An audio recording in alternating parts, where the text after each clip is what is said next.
Hello everyone. In this video, I am going to particularly talk about 7 different things that you must avoid while preparing your application for Erasmus Mundus Scholarship. And I guarantee you that if you avoid these things while writing your application, you will definitely be able to secure scholarship for your next intake.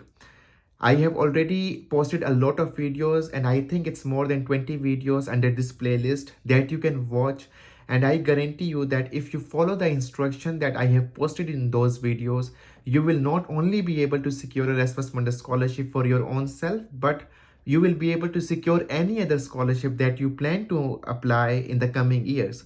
So start watching those videos. It will be really helpful for you and for your journey towards getting a scholarship for your master's or PhD. So now let's jump to the topic and start this video, in which I will be particularly talking about 7 different elements that you must avoid. Okay, so the first thing that you must avoid is to not apply in the programs that are not relevant to your field, that are not relevant to the experiences you have had in your journey till now. So don't apply in these programs. Why I'm particularly talking to you about this? Because definitely there is no limit to applying the number of programs in Erasmus Mundus catalog. But when you start applying in irrelevant programs, it started consuming your energy, and then you are not able to give attention towards all the application that you are applying to. And what happens is you start focusing on the quantity then the quality, and then you are not able to secure a position for your own self. So you should know that Erasmus Mundus gives a lot of value if you are applying to the programs that are relevant to your field or to your bachelor's that you already have completed.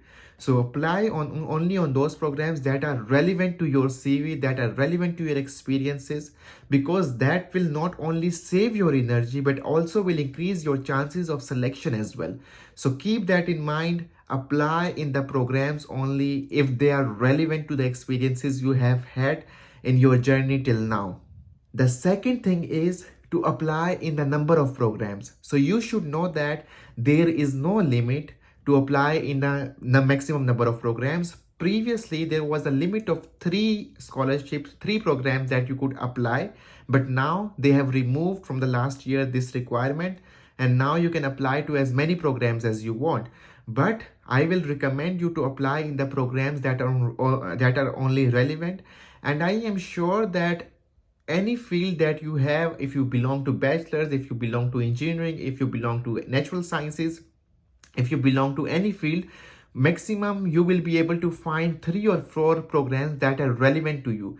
So only apply on those programs that are relevant, that will save your energy, as well as you will be able to focus on the quality of application, and then you will be able to increase your chances of selection as well. So focus on quality, not on the quantity. Okay, but still it shouldn't be a case that you only apply to one program, okay, because then your chances of selection will reduce a lot. So apply in the maximum programs that are relevant to your fields or that are relevant to your major program or experiences that you have in the past. The third thing is the language test. So many of the programs do not have a language test requirement. Usually they ask you for a language proficiency certificate from your university that you can actually submit that. But then some of the programs have this language test requirements, for example TOEFL, for example IELTS, and then what people do is they apply without submitting those tests. So it is very important, if the program has required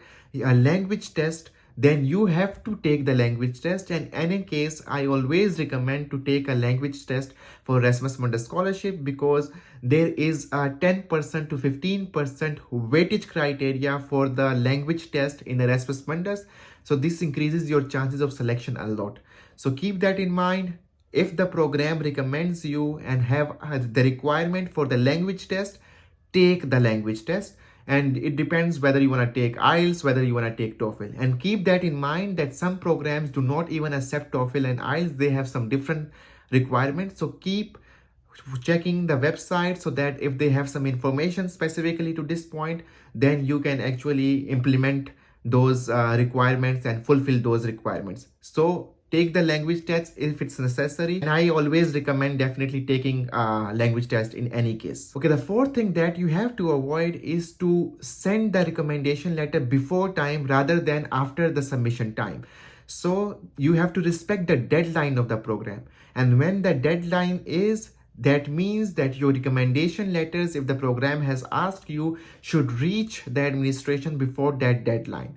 So usually what happens is students ask for recommendation letters in the last week from the professor, and the professor gets late, and then when what it happens is you submit the recommendation letter or the professor submit the recommendation letter, it gets very late and your application is not considered. So keep that in mind. Make sure that your recommendation letter is there before the deadline of the application. And sometimes it happens is one of the professors submit the recommendation letters and one of the professor doesn't submit the recommendation letters.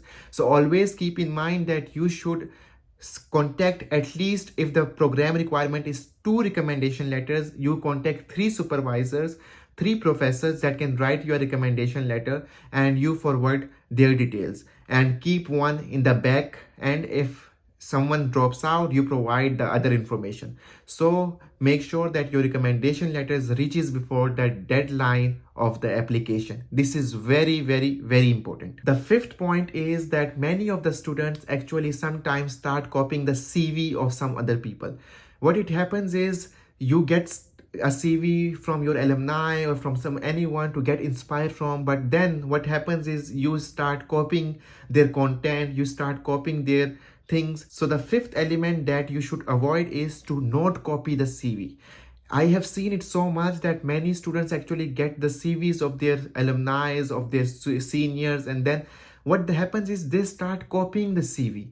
It shouldn't be a case, because this is a very problematic thing. So let's say if I am in a specific Erasmus Mundus program and they have required a CV from me, and if a junior that is applying to the same program and they are requiring the same CV, so what it happens is if you copy my CV, if you copy my format, and if you copy some of the content, so what it happens is when it go to the committee of the program, they already have the CVs of their seniors of their other batches, and this creates a big problem because then it's a plagiarism. So do not copy the CV, rather copy the format. Yeah, it can be fine that okay, you get inspired from the way they have actually made their CV, and just copy the format of the CV, but not the content. Let me tell you, never copy the things from your seniors or from any batchmates. It's a very problematic thing when you're applying for a scholarship, and definitely not ChatGPT. The sixth point is that many of the people also start copying the motivation letter, also start copying any other letters that are required for the submission of the application. Please do not copy any of the things, because when you copy, it actually sends a message, and if they find it out, obviously your application is dismissed even before being considered. And it doesn't matter how good your GPAs are, how good your information is, it doesn't really matter. So do not copy any of the content from anyone. Focus on yourself, trust your abilities. Yeah, write yourself. Do not copy it from any application software like ChatGPT, and then when you write it, you can just approve it. You can just get your help from any of the seniors manually, but do not do it through any of the softwares that's available in this world now. And never copy, even if you have any of the seniors motivation letter or anything, do not copy it. And the last point, which is the seventh point, is to make sure that your application is fully completed when you are submitting your application. So you have provided all the documents in one go. Sometimes what happens is you have submitted all the documents, but one of your document is remaining, and then you send them email and then you submit it. What it happens is when they are reconsidering and when they are considering the application, they forget that they had this document that was received through email. It's very hard for them to keep track, and sometimes they actually lose it and some things like that. So keep sending the information and document in one go, in one file. Okay, do not send it separately, because this can actually make you ineligible. If they think, for example, if you get your CV or something like that or transcript and then you send them, what it happens is you send them, but they receive, when they're opening the whole application, they find it out, okay, you do not have your transcript in it, and when they see that, they will make you eligible. Maybe they forgot that you send it separately through an email, but that they do not have that in their mind, because usually these committees are more than men, like do not consist of one person, right? So email is handled by someone, the evaluation is handled by someone else, so they have multiple people working for them, so it gets hard for them to keep track of it. So keep the document in one file and send them collectively all your documents without sending them separately.